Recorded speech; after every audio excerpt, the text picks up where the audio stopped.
السلام علیکم ورحمۃ اللہ وبرکاتہ۔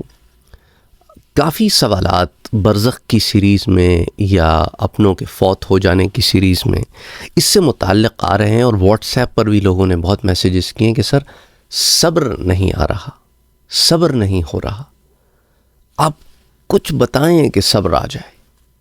آئیے قرآن کریم میں چلتے ہیں۔ ویسے تو ہم نے اس ٹاپک پر پہلے بھی بہت دفعہ بات کی ہے، لیکن آج آپ کو ایک اور اینگل دیتا ہوں۔ امید کرتا ہوں کہ اس سے آپ کے لیے انشاءاللہ تعالی آسانیاں پیدا ہوں گی، اور اللہ سے دعا گو ہوں کہ اللہ سبحانہ و تعالی آپ کے لیے آسانیاں پیدا فرمائے۔ اپنوں کا غم، اپنوں کی جدائی بہت تکلیف دہ ہوتی ہے، اور قرآن کریم میں اس کا ذکر ہے۔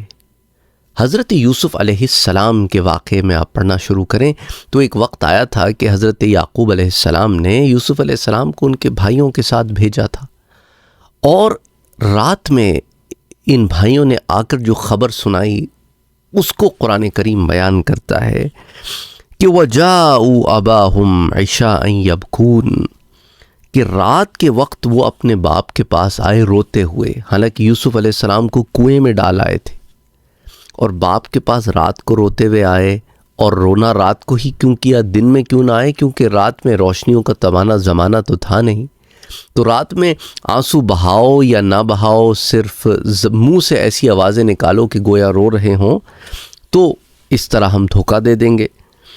اس کے بعد اپنے والد سے کہنے لگے کہ وہ ساری کہانی بنائی، تانا بانا بنایا کہ یوسف علیہ السلام کو بھیڑیا کھا گیا۔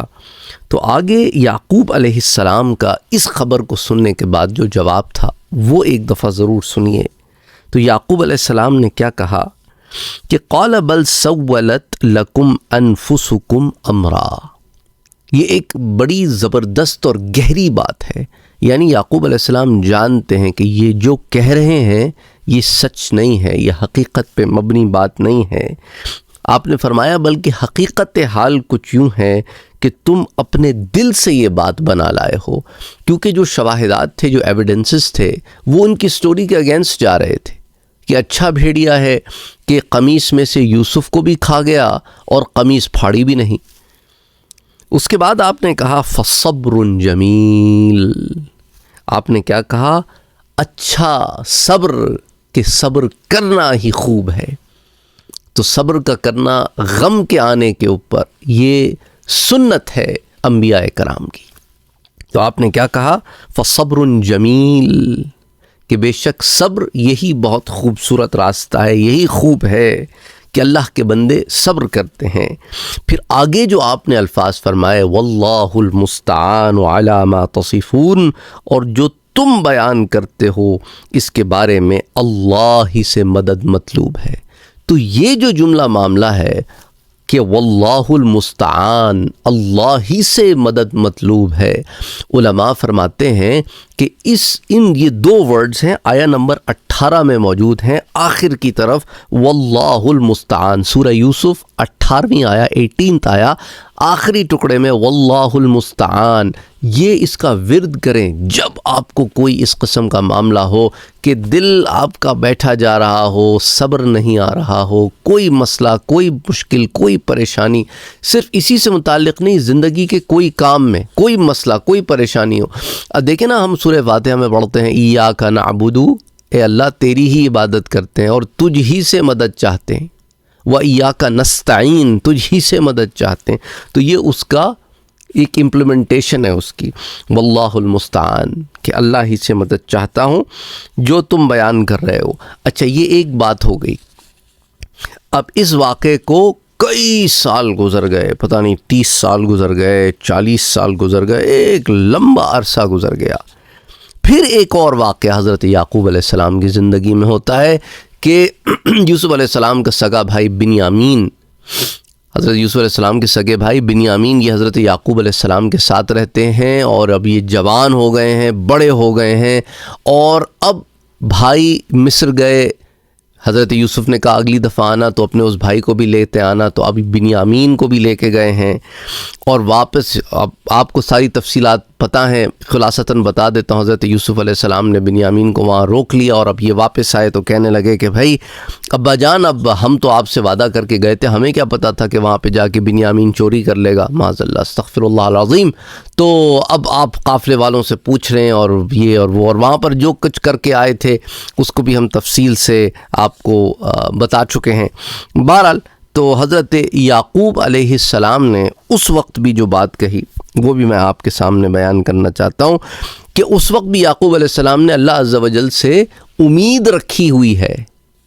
تو کیا فرماتے ہیں یہاں پہ یعقوب علیہ السلام ہمیں اللہ سے امید سکھا رہے ہیں کہ اللہ سے امید رکھو، وہی کرنے والا ہے، اور یہ جو دنیا میں تمہاری کسی سے جدائی ہو جاتی ہے یہ عارضی جدائی ہے، ٹیمپرری جدائی ہے۔ اگر تم اعمال صالحہ کرتے رہو تو انشاءاللہ آخرت میں ملاقات ہے، برزخ میں ملاقات ہے، پھر آخرت میں ملاقات ہے، پھر جنت میں ملاقات ہے۔ اچھا اب یہ دیکھیں نا، جن لوگوں کے چھوٹے بچے فوت ہو جاتے ہیں، نابالغ بچے فوت ہو جاتے ہیں، تو وہ تو ان ماں باپ کے لیے قیامت کے دن شفاعت کا ذریعہ بنیں گے، انہیں انشاءاللہ تعالی ماں اور باپ کو جنت میں لے کے جائیں گے، بشرطے کہ ماں باپ ایمان والے ہوں۔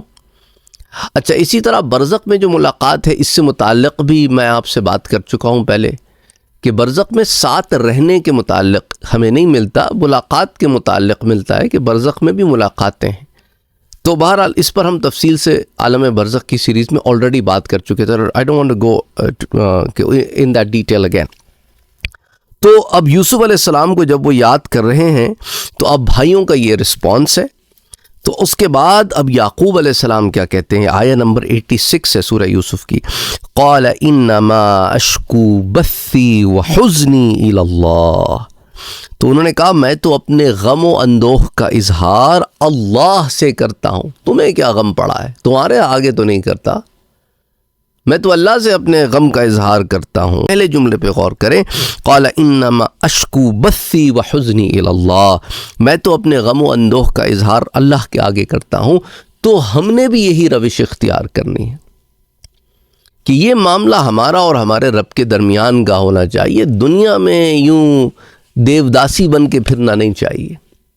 جب رب سے مانگ لیا، جب رب سے بات کر لی تو بس پھر اس کے بعد دل مطمئن ہو جانا چاہیے، اطمینان والی جان ہو جانی چاہیے کہ اطمینان والی جان ہی وہ جان ہے کہ اللہ نے اس کے لیے جنتوں کا وعدہ کیا ہے۔ نمبر 87 میں بھی ایک بہت خوبصورت بات ہے جب وہ کہتے ہیں کہ یا بنی اذهبوا فتحسسوا من یوسف واخیہ ولا تیأسوا من روح اللہ، یہ والی بات۔ تو وہ کہتے ہیں کہ بیٹا ایک دفعہ پھر جاؤ اور یوسف اور اس کے بھائی کو تلاش کرو اور اللہ کی رحمت سے نا امید نہ ہو۔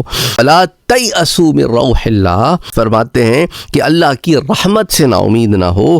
اللہ کی رحمت سے تو بے ایمان لوگ ہی نا امید ہوا کرتے ہیں۔ تو کیا فرماتے ہیں، انہو لا ییأسو من روح اللہ الا القوم الکافرون، تو صرف کافر ہی اللہ سے نا امید ہوتے ہیں۔ تو آپ نے کیا معاملہ اس میں دیکھا کہ یوسف علیہ السلام کے والد یعقوب علیہ السلام نے صبر کو تھامے رکھا، رب سے مانگتے رہے تو رب نے انہیں عطا کیا۔ اب ان کی عطا اس دنیا میں ہو گئی اور بعد میں بھی انشاءاللہ ہوتی رہے گی۔ تو اللہ سبحانہ و تعالیٰ سے مانگتے رہو، مانگتے رہو، مانگتے رہو، اور مانگ کر پھر امید میں رہو۔ پھر صبر اسی کو کہتے ہیں نا، مانگا اور امید ہے، مانگا اور امید ہے، مانگا اور امید ہے۔ تو یہ مانگ اور امید ہی کا سلسلہ ہے معاملہ سارا کے سارا۔ اور پھر اپنے غم کا اظہار صرف رب کے آگے کرو، شکوے کی بات نہیں کر رہا ہوں میں، شکوہ نہیں ہے، شکوے کی یہاں بات نہیں ہو رہی ہے۔ جو یہاں غم کا اظہار کیا ہے، مانگنا، یا غم کا اظہار واویلے کرنا نہیں ہے، یا غم کا اظہار جو ہے وہ صرف آنسو بہا رہے ہیں اور شکوے کر رہے ہیں کہ میرے ساتھ یہ کیا ہو گیا اور مجھ سے یہ کیوں لے لیا گیا، اور میں سے نہیں، میں سے نکل آتے ہیں یہ لوگ، پھر جب کسی سے محبت ہے نا، پھر ان کے لیے مانگتے ہیں اپنے رب سے کہ باری تعالیٰ انہیں یہ عطا فرما اور ہمیں یہ عطا فرما کہ ہمیں دنیا میں اور آخرت میں سرخرو فرما۔ اے اللہ تو ہم سے راضی ہو جا، اے اللہ تو ان سے بھی راضی ہو جا۔